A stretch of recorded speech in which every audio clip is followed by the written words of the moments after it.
We're in chapter 12 of The Lion, the Witch, and the Wardrobe. Peter's first battle. While the dwarf and the white witch were saying this, miles away the beavers and the children were walking on hour after hour into what seemed a delicious dream. Long ago they had left their coats far behind them, and by now they had even stopped saying to one another, "Look, there's a kingfisher," or "I say, bluebells," or "What was that lovely smell?" or "Just listen to that thrush."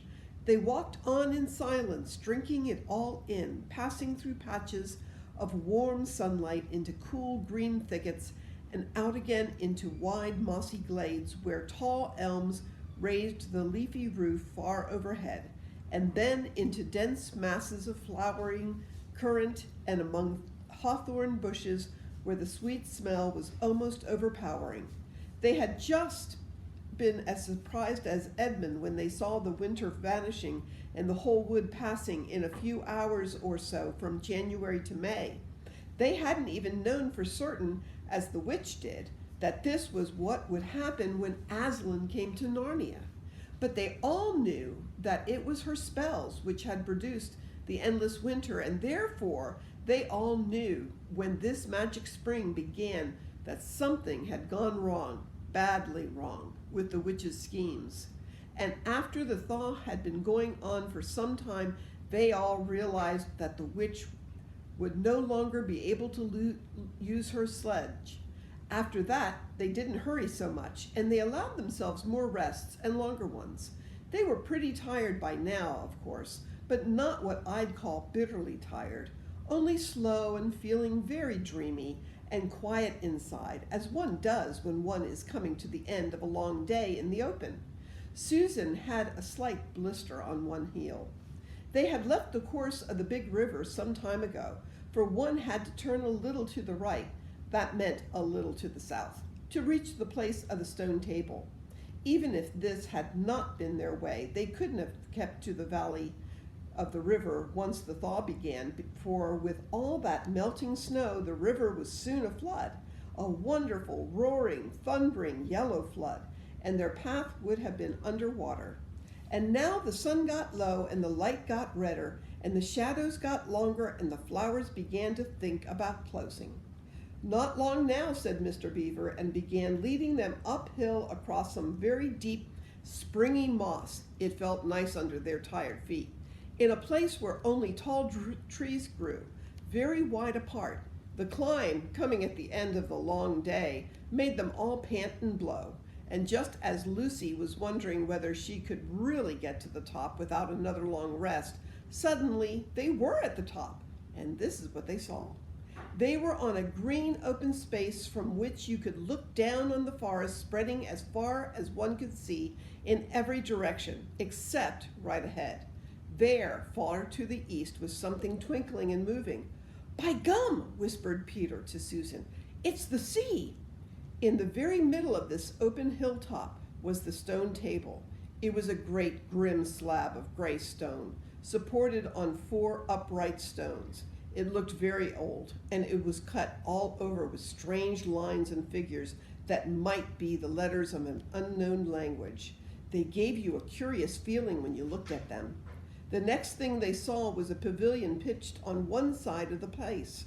A wonderful pavilion it was, and especially now, when the light of the setting sun fell upon it, with sides of what looked like yellow silk and cords of crimson, and tent pegs of ivory, and high above it on a pole a banner which bore a red rampant lion, fluttering in the breeze, which was blowing in their faces from the far-off sea.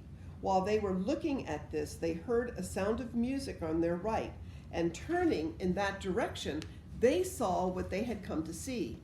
Aslan stood in the center of a crowd of creatures who had grouped themselves around him in the shape of a half moon. There were tree women and well women, dryads and naiads, as they used to be called in our world, who had stringed instruments. It was they who had made the music. There were 4 great centaurs. The horse part of them was like huge English farm horses, and the man part was like stern but beautiful giants. There was also a unicorn and a bull, with a head of a man, and a pelican, and an eagle, and a great dog. And next to Aslan stood 2 leopards, one of whom had carried his crown and the other his standard. But as for Aslan himself, the beavers and the children didn't know what to do or say when they saw him. People who have not been in Narnia sometimes think that a thing cannot be good and terrible at the same time. If the children had ever thought so, they were cured of it now, for when they tried to look at Aslan's face, they just caught a glimpse of the golden mane and the great royal, solemn, overwhelming eyes, and then they found they couldn't look at him and went on trembling. "Go on," whispered Mr. Beaver. "No," whispered Peter, "you first." Sons of Adam before animals," whispered Mr. Beaver again. "Susan," whispered Peter, "what about you? Ladies first." "No, you're the eldest," whispered Susan. And of course, the longer they went on doing this, the more awkward they felt. Then at last Peter realized it was up to him. He drew his sword and raised it to the salute, and hastily saying to the others, "Come on, pull yourselves together," he advanced to the lion and said, "We have come, Aslan." "Welcome, Peter, son of Adam," said Aslan. "Welcome, Susan and Lucy, daughters of Eve. Welcome, he beaver and she beaver." His voice was deep and rich and somehow took the fidgets right out of them. They now felt glad and quiet, and didn't seem awkward to them to stand and say nothing. "But where is the 4th?" asked Aslan. "He's tried to betray them and joined the White Witch, O Aslan," said Mr. Beaver, and then something made Peter say, "That was partly my fault, Aslan. I was angry with him, and I think that helped him go wrong." Aslan said nothing, either to excuse Peter or to blame him, but merely stood looking at him with his great unchanging eyes, and it seemed to all of them that there was nothing to be said. "Please, Aslan," said Lucy, "can anything be done to save Edmund?" "All shall be done," said Aslan, "but it may be harder than you think." And then he was silent again for some time. Up to that moment, Lucy had been thinking how royal and strong and peaceful his face looked. Now it suddenly came into her head that he looked sad as well. But next minute that expression was gone. The lion shook his mane and clapped his paws together. Terrible paws, thought Lucy, if he didn't know how to velvet them, and said, "Meanwhile, let the feast be prepared. Ladies, take these daughters of Eve to the pavilion and minister to them." When the girls had gone, Aslan laid his paw, though it was velveted, it was very heavy, on Peter's shoulder and said, "Come, son of Adam, I will show you a far-off sight of the castle where you are to be king." And Peter, with his sword still drawn in his hand, went with the lion to the eastern edge of the hilltop. There was a beautiful sight that met their eyes. The sun was setting behind their backs. That meant that the whole country below them lay in the evening light. Forest and hills and valleys were winding away like a silver snake, the lower part of a great river. And beyond all this, miles away, was the sea, and beyond the sea, the sky full of clouds, which were just turning rose color with the reflection of the sunset. But just where the land of Narnia met the sea, in fact, at the mouth of the great river, there was something on a little hill, shining. It was shining because it was a castle, and of course the sunlight was reflected from all the windows, which looked towards Peter and the sunset. But to Peter it looked like a great star resting on the seashore. "That, O man," said Aslan, "is Cair Paravel, of the 4 thrones, in one of which you must sit as king. I will show it to you because you are the firstborn, and you will be high king over all the rest." And once more Peter said nothing, for at that moment a strange noise woke the silence suddenly. It was a bugle, but richer. "It's your sister's horn," said Aslan to Peter in a low voice, so low as to be almost a purr, if it is not disrespectful to think of a lion purring. For a moment, Peter didn't understand, and then, when he saw all the other creatures start forward and heard Aslan say, with a wave of his paw, "Back! Let the prince win his spurs," he did understand, and set off running as hard as he could to the pavilion, and there he saw a dreadful sight. The naiads and dryads were scattering in every direction.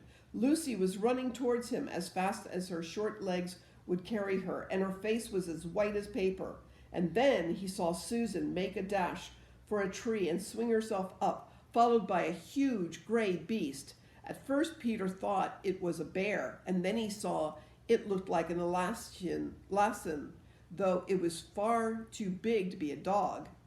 Then he realized it was a wolf standing on its hind legs with its front paws against this tree trunk, snapping and snarling. All the hair on its back stood up on end. Susan had not been able to get higher than the second big branch. One of her legs hung down so that her foot was only an inch or two above the snapping teeth. Peter wondered why she didn't get higher or take a better grip, and then he realized she was just going to faint, and that if she fainted, she'd fall off. Peter did not feel very brave. Indeed, he felt he was going to be sick, but that made no difference to what he had to do. He rushed straight up to the monster and aimed a slash of his sword at its side. That stroke never reached the wolf. Quick as lightning, it turned around, its eyes flaming, its mouth wide open in a howl of anger. If it had not been so angry that it simply had to howl, it would have gotten him by the throat at once. As it was, though all this happened too quickly for Peter to think at all, he had just time to duck down and plunge his sword as hard as he could between the brute's forelegs into its heart. Then came a horrible, confused moment, like something in a nightmare. He was tugging and pulling, and the wolf seemed neither alive nor dead, and its bared teeth knocked against his forehead, and everything was blood and heat and hair.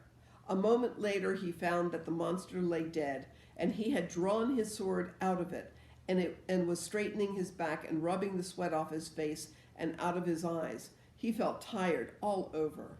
Then, after a bit, Susan came down the tree. She and Peter felt pretty shaky when they met, and I won't say there wasn't kissing and crying on both sides. But in Narnia, no one thinks any the worse of you for that. "Quick, quick!" shouted the voice of Aslan. "Centaurs, eagles, I see another wolf in the thickets. There, behind you. He has just darted away. After him, all of you. He will be going to his mistress. Now is your chance to find the witch and rescue the fourth son of Adam." And instantly, with a thunder of hooves and beating of wings, a dozen or so of the swiftest creatures disappeared into the gathering darkness. Peter, still out of breath, turned and saw Aslan close at hand. "You've forgotten to clean your sword," said Aslan. It was true.